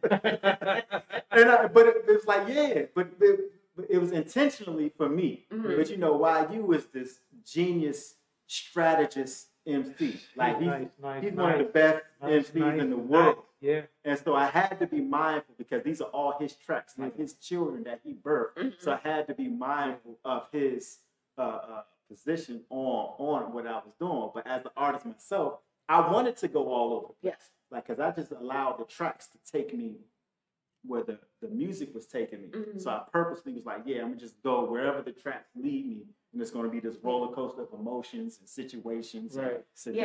Which I like, because it reminded me so much of your Hut performance, and it wasn't just like, it was a performance. You know, you had backdrops, you had, you know, things that were tying one song to the next. You know, some were abstract, some were very clear. So even listening to your music, I was remembering your performance, because in my mind, listening to it, it's like, oh, I could see like what a performance of this song could be. And then here, you know, then learning more about you, like as a playwright and a storyteller, I'm like, oh, well, that makes total sense. You know, and I get that sense through your music. Yeah. Thank you for taking the time to try to figure me out. Well, something hits me a certain way. You know, I always want to figure out, well, what is it why is it hitting me? What is it making me feel? And what are they trying to say? So, But I love that project too, man. I'm super glad that YU and I came to a mutual understanding. Because, you know, I scrapped the project because he wasn't feeling it at first. Oh, wow. Yeah, and you know, as a man, whatever, it's a mixtape. Like, but as a student of hip hop and my respect for YU, as the MC, Yeah. I was just like, like, you know, but years later we talked and rapped about it. Yeah. You know what I'm saying? So I'm glad that you know, Yeah. we both were able to grow and Yeah. get a better understanding of each other. So now people can hear both versions of the art. Because I always, you know, whenever I perform that album, I always encourage people to like, yo, y'all gotta hear the beat tape, Yeah. which is what inspired it, because I wrote that whole project in 3 days. Wow. And my son was just born, so literally I had my son in my hand. He was Right. He was like 2.5 months old. Wow. And I remember February 1st, 2nd, and 3rd, I just listened to all of the tracks, and I just allowed the beats to channel whatever. I didn't have like a set thing in mind. Okay. I was like, I'm just listening to the beats. So whatever the beat gives me, that's what I'm going to push out. Right. And so when he was like, yo, man, you all over the place, I was like, yeah, I am. Because I didn't have like a set strategy. Like, I'm going to write this. Right. I'm going to talk about this, and I'm going to address this. Right. It was just kind of like, so I think it's important when people listen to a treasure rap tape that they go back and listen to a garbage beat tape. You know what I'm saying? Yeah. And they can kind of. Why you is my man, so I'm gonna definitely go. Yeah. You make me want to definitely go back and listen to it. Yeah. So hopefully, you know, and it kind of promotes both of us. Yeah. Because there will be no treasure rap tape without a garbage beat tape. Yeah. So are you using the same process with your film? Just, you know, kind of whatever moves you, whatever you're feeling? Oh, no. Or is this much more strategic? No, so doing the film goes back to the initial story when I told you about the box. Yeah. Yep. Drawing. So I'm real strategic with the film. There's definitely certain triggers that I'm trying to get a charge from in human emotion. And there's definitely specific things that I want people to think about and talk about at the dinner table, in the barbershop, and in the beauty salon. So it's definitely more of a, well, even with my typical albums, like that's the reason the treasure rap tape is special is because that's really the only time I was like consciously going to do that type of process, because I was just feeling the tape genuinely. And I was like, yo, this is pulling stuff out of me. I didn't know what the stuff was. Yeah. So I was just like, yo, I'm going to just sit down. And you know, me and my son was just in my studio for 3 days straight. Like, I would leave to go feed him and change him and stuff. But basically, because I wasn't working at the time. Right. So it was literally all day, all night. And then he was just born. And so he's up all night anyway. So I had to be up like every 2 hours anyway. So I was like, if I'm going to be up, like, you about to get this work in with me, bro. So, which is why there's actually a song about him on the project too, because he was just right there. Like, let me write a song about you. So, but yeah, so that all that to say, typically all of my art is strategic, and that's probably the only project that I'm just gonna let. Well, I mean, I write like that, like where I allow the track to pull without, but typically there's certain things I want to get off, or I'll have like jots of things that I want to get out already down. It might not be a whole song. It's like, yo, I know I want to say this on this track. Okay. But for a treasure rap tape, that was just straight like, yeah, whatever. Yeah. So I'm typically a bit more strategic in everything else. Yeah. Okay. So how was work going on the film? You said you've got a year, right, with your residency to get that done. So are you at the beginning, middle, end? Yeah, so everybody's casted. I got the cast ready to go. I got my crew ready to go, which is what I did the first couple of months. Because I got the residency in March. It's April 1st now, so a little over a month. So, yeah. What, you mean you're not done? Almost. But, you know, casting and getting a crew together that you trust to do takes a bit of time. But that's done. And we got our table read this month, and we begin production this month. Wow. Yeah, thank you. It's going down. Salute. Thank you. Hey, well, look, we're going to segue. This is the segment we did last week from a guy. What did Corey call himself? He was from PG. What did he call himself? Maryland Bama? No. No, he was a Peasy, a Measy. Like a Measy. He said he was a Measy. Yeah, I look on me. Which meant that he was from PG County.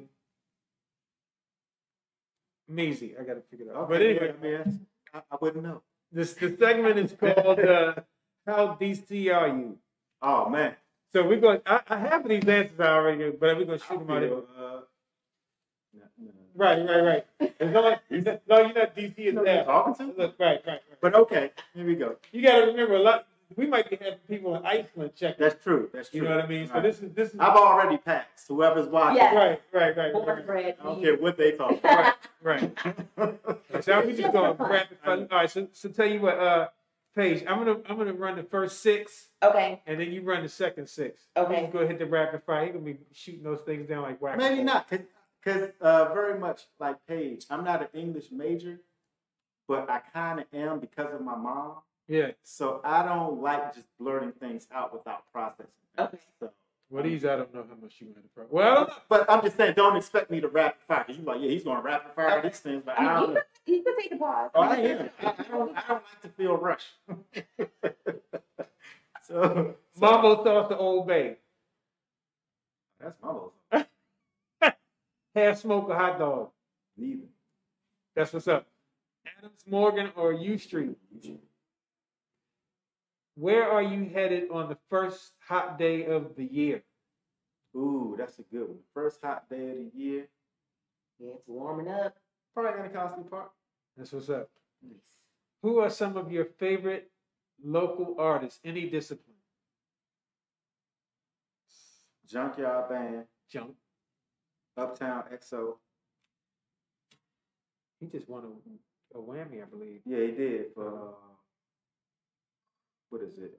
Culture Over Corporate, Yeah. Part 2. And Part 3 is coming out later this month, May 31st, produced by Odyssey. Wow. Oh, nice. Yeah. I love to. What's he up to? He's up You in know? New York. He's still doing it. He just had a child. Yeah. So you know, Yeah, because I love his stuff, but it's not on Spotify. he's a smart man. Yeah, he's smart, but I'm like, I listen to it. I've seen him live twice, and he's amazing. I love him. He's dope. Is a third one for what was the question? Some of your favorite local artists, any discipline? Yeah, you named two. Oh, is it, so there's no amount? You should make his name. Well, no, well, I just say Junkyard is my favorite band, and Uptown XO is my favorite MCs. Okay. And what are your top 3 DC hidden gems? Hidden gems? Yeah. Yeah. Top 3 DC hidden gems. What you mean hidden gem in what regard? Well, let me give you an example. One of my favorite DC hidden gems is the Bishop's Garden. That's Are you talking about like a place, a location? could be, yeah. I mean, in my case, that's one. Okay, hidden gem. Well, I mean, it ain't too much in DC that is hidden. Yeah. I beg to differ. There's Well, you ain't from here either. true, but like there's But she might know more. See, Yeah, when yeah. you're not from here, the stuff Yeah, you that's might true. know That's about. true. Yeah, that's true. and there's probably stuff that maybe it's in Anacostia or like whatever that other people don't. So it doesn't have to be like Yeah. no one has seen it or heard it. Hidden gem. Yeah. Like a location. Yeah. Well, I'm gonna go ahead and shout out Nubian Human. That is a hidden gem. In the Anacostia Art Center, since we're not a storefront, you actually have to come in the building to find us. Yeah. Mm-hmm. So Nubian Human. I'm gonna just go through places that I frequent that a lot of people Yeah. don't know. This black-owned shoe store where I get all my J's from called City Beats. At the corner of MLK and Malcolm X. Stop. A lot of people may not know about him. I didn't know I about didn't know that. about that one. Yeah, so and I guess another spot is a hidden gem.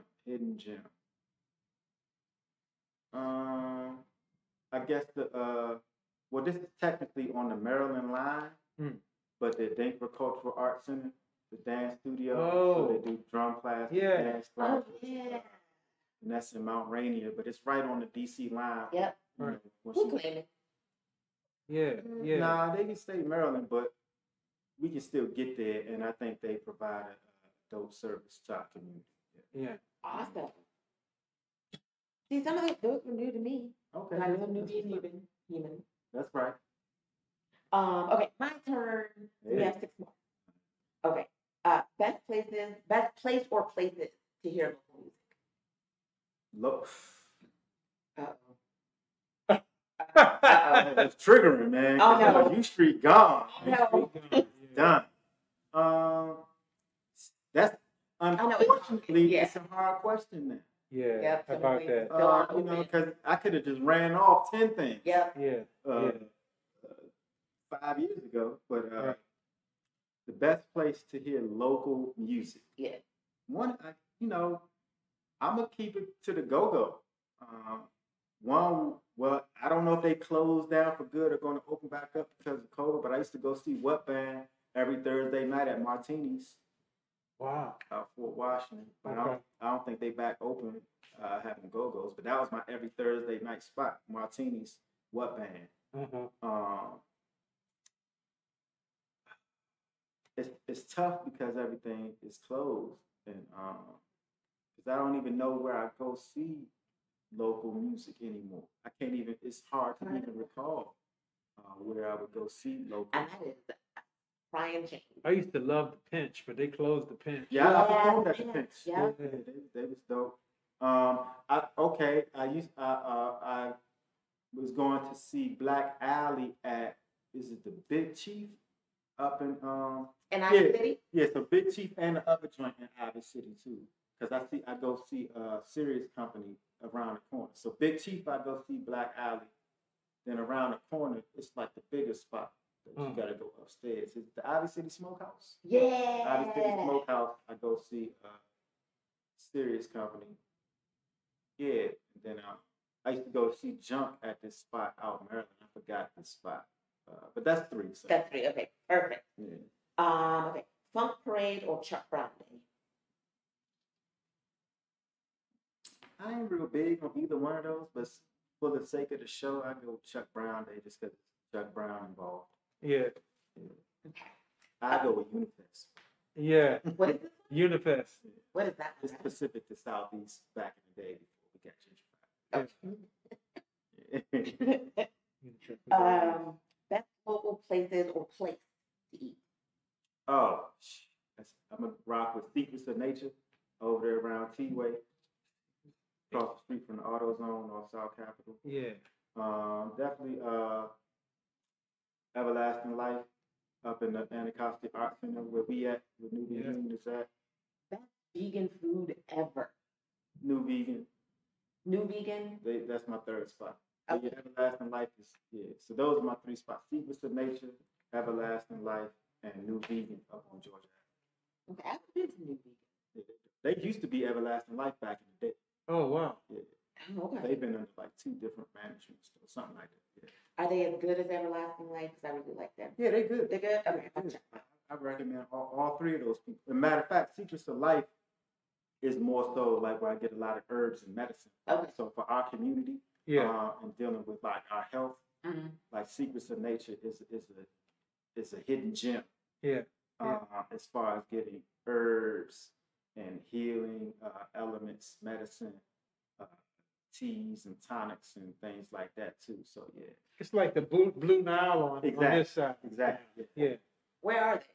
They it's South Capitol. I don't know. You know that little. Yeah. So what happens is South Capitol Street and Martin Luther King Avenue split. Mm-hmm. And then there's this little triangle of land where there's a small shopping center that's been there forever. Right. And the Secrets of Nature is in that little shopping center. Yeah. Good to know. Okay. Best local place or places to shop. I mean, you said City Beach. Louis and Human. You talking about like for clothes? For anything. Well, I definitely I got to shout out Sankofa Cafe and Books. Because that's where I get a lot of my movies from and books for my children. And you know, shout out to Hailey and Sharikiana, the owners. Because they've been very, when I told y'all that I decided against enrolling at Howard to get a master's in political science, Sankofa allowed me to operate in this space. Wow. To conduct my studies and have classes there, you know, as an alternative to going to institution. Crazy. So that's real. That transcends help. Yeah. That's bigger than that. They actually invested in me. Actually, Haile Garima, who's also the filmmaker who did St. Hope and many other films. He's been a mentor for me as far as developing my film. Yeah. And he's been a consultant for me before I even started production on the film. I always ran ideas about the film, and he's followed me as an actor. I've sat in on his classes when he was a professor at Howard. And his son Marawi has his film on Netflix now, and it just won several awards. Oh, the one on R Street, the R Street film, right? Yeah, it's called Residue. Residue, yeah. And so I saw that. He's been very helpful in helping me, because this is my first film, so he's been helping me as far as like understanding like the audio, because he's real big on audio. Okay. So shout out to Sankofa as an institution. They've been very integral in my political campaigns when I ran for mayor, in my study of political science, and studying my history, and finding myself. And Haile Garima in particular has been very helpful in my personal development as a Black man in America, as an artist, because I had given up on artistry in general when I got involved in politics. But he was one of the sole reasons that let me know how much more important art was than politics. And so if it wasn't through my relationship with him, I don't know if I would have the same understanding of the importance of art and how it triggers the human emotion and an effort to do and act. And so it was, specifically him who re-inspired me to put all of my passion and revolutionary spirit into art. So shout out. That's amazing. Yeah, and it's just an amazing community spot. I was there about a month ago, and they seem to have come through the other side of COVID. I know it was, like a lot of small businesses, they were struggling, but communities rallied around them. Absolutely. They seem to, still there, going strong. Great books, great coffee. Yeah. So shout out to Tensai. Tensai owns the cafe part. the cafe part. And the Garima's bookstore. Yes. Great spot, everybody. Okay, we've got 2 more questions. All right. So what advice would you give to someone who's new to DC if they want to get to know more about the city? I ain't real big on giving advice. You know what I'm saying? Like, I don't know. I don't have any answers. Okay.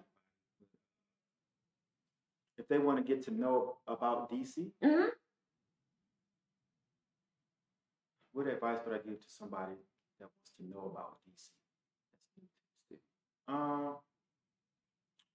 Wow.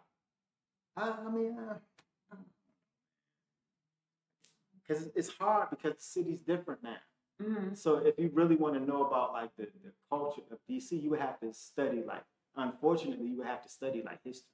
Because it's nothing you could do like now, like go to this place or shout out to Ron Moten who's developing the GoGo Museum around the corner. But there's a book that I read that had a lot of insight on the history of the city. I think it was called Chocolate City. Yeah, I know that book. It's an excellent book. It's an excellent book. So I mean, because I'm not the guy to be like, giving advice on anything, man, because I'm still a student of life trying to figure things out myself. I just try to stay in my lane and do what I do. So I'm not real big on that word, like giving advice. But DC has a rich history. And most people associate DC like with the politics and the White House and all of that stuff. But I'm more affiliated with the indigenous culture, going back to the Anacostia times. And before we encountered John Smith and all of these things unraveled.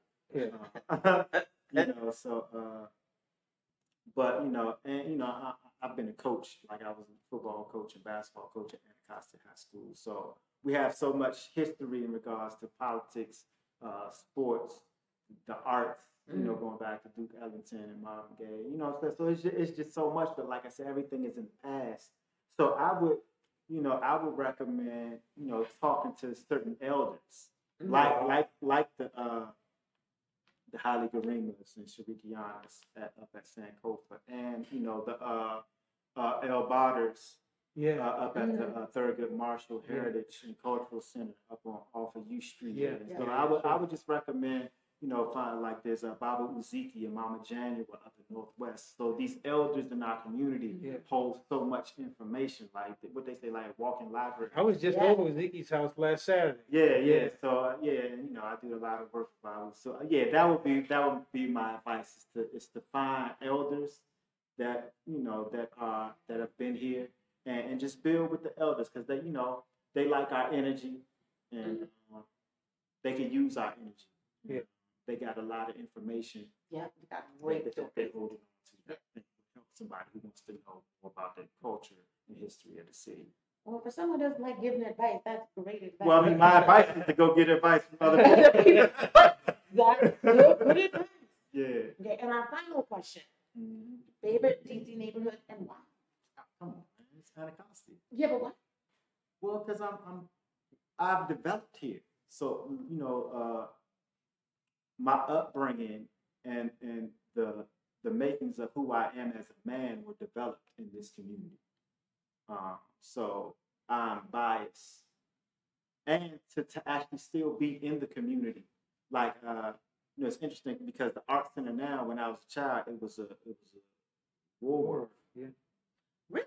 Yeah. The W is still on the front of the building. It's still on the towel. So it's, you know, so to still be in the community where I developed and was raised and had things instilled into me to develop into a man. Yeah, it has to be my favorite community. There's no way around it. Yeah. What do you think about the changes that are going on around here? You got the busboy poets coming in. You know, It's there. It ain't coming in. Yeah, true. It's there. Been there. Yeah. You know, hearing more talk about, you know, more development, more things happening over here. I'm seeing, you know, a lot more people when I'm coming over here, whereas before, you know, nobody was trying to come over here with me. Now it's like, oh, you're already here. What do you think about all of those changes that are going on? To be quite honest, as I spoke about earlier, I think all of the regeneration, it shouldn't have to be outsourced. I think this community has the means, the resources, the intelligence, maybe not the resources, to better our own communities. Because we're builders, we're scientists, we're artists, you know, we're geniuses. We have an internal connection and communication with high powers and high understandings of what we need to do to better our own communities. But because our resources have been stripped from us, you know, we have been, you know, I guess forced to allow, you know, other entities to come into our communities and change them. So I have mixed emotions about it. Well, no, they're not mixed. I prefer to see us develop our own communities, you know, without outsourcing. But you know, we lack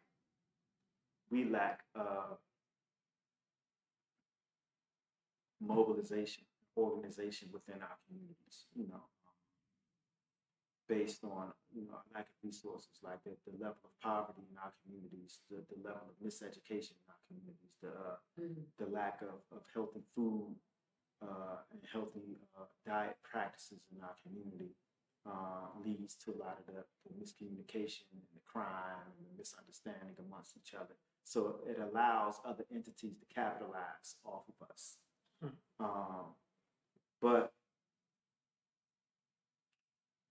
what's happening is happening. And the only reason I speak this way is because I know there are children and people younger than me that watch people all the time toe the line and try to not rock the boat. But the only people that I've ever respected or admired ever were the ones that stayed true to themselves. I don't really like celebrities or people who try to be politically correct. And that's probably in their best interest for their personal survival. But we have an obligation to those who are coming after us to stay true to ourselves and to be completely honest. We should be redeveloping our own because we actually have the resources. Like, at Christmas time, we spend billions of dollars. We spend billions of dollars on hair and rims and whatever it is. So, we're just not organized and enough to understand the issues that our communities face collectively. Like, there's certain pockets of people and organizations who do have those understandings, but collectively, there's no way we should be allowing people to enter our communities and move us out, make adjustments, and tell us what schools and what they're going to learn, what we're going to eat, and where we're going to go to worship, and what time. That's completely insane, and it's not healthy for us. So, for the sake of anybody younger than me that's coming after me, stay true to yourself. It's never okay for other people to come into your community and tell you shit. We have everything that we need to better ourselves, to strengthen ourselves, to heal ourselves. We were born with these abilities. We just have to tap into ourselves. We don't need any outside help or resources from anybody at the end of the day. So, hope that answers. That's what's up. Yeah. I was like, drop the mic. So, wow, Jay. Every time we these conversations are getting better and better, and it's because of who's coming. And I'm just really grateful. I'm really grateful. Thank you for having me, that you even to be start out like, yeah, I want to talk to you. Like, oh, you want to talk to me? Oh yeah, man. Oh yeah. Okay. I already knew. Do you have anything you want to promote? Well, like I said, I'm working on this film, Life on the Rocks. I hope to have it out for release around October of this year. But I guess I'm not really promoting it now because we haven't even began production. But definitely, manifest. Yeah, indeed. But right now, I'm really in love with my mixtape. That's what's up. El Okay. Presidente, El Presidente, which is part 2 of the presidential series. And, I have a website, jasonslyrics.com. Okay. And since we talked about it, Treasure Rap Tape is one of my favorite projects also. And only, I wouldn't even be promoting it, but, we had a discussion about it. Right. For a good reason. It's a well-done project. But right now, what's out right now, what I just released was I got a music video for We Can Do with myself and Jacob Soul, and Casey from Black Allery is featured in the video, and it's one of the songs off of the El Presidente project. Yeah, that's Jaysun, Jaysun, right? Yeah, Jason's Lyrics, Jaysuns. And that's your IG address is Native Son. Native Son. So it's N, then the number 8, IVSUN. Native Son. Well, we want to thank Jaysun, my man, for being our guest. Please subscribe to the Hut channel on YouTube. We'll drop information about the clips played in the show in the notes. You can see us at Hut DC events for updates. And myself, where can you find me? Where can we find you? Well, we'll keep it simple. At Hut DC events is the IG for here. T Nicholson Art is my IG, and also sub.zlyrics because I'm a spitter. Sub-Z. Paige, I spit a lot. Paige, where can people find you? I only have one IG. Curious_caravan. Curious_caravan. She has one IG, but don't miss that IG. You get a lot. I saw you had a really nice post today.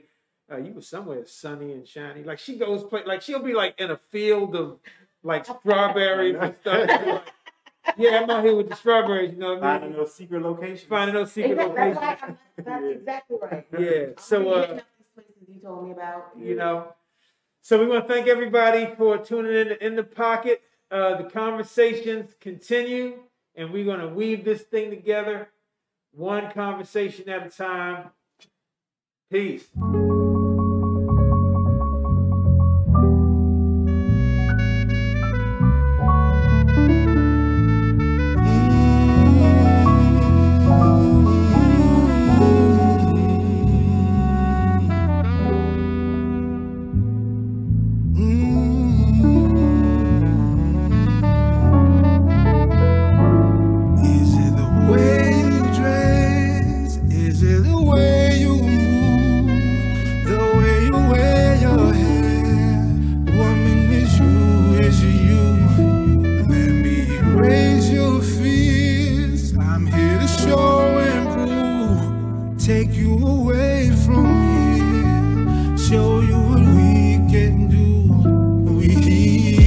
By the lights, 3 mice could see the beauty 20 feet from me.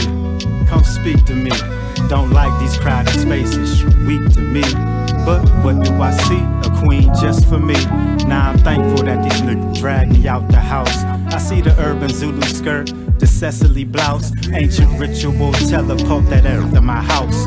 And read them tags, unpack them bags. All that spiritual luggage, we can hear that fast. Let's finish this convo out in the jag. Peace, queen, I know the greeting was odd, but let me take you to a place not too hotep-y, but respect be an integral part of how we interact with one another. Motherfucker, right?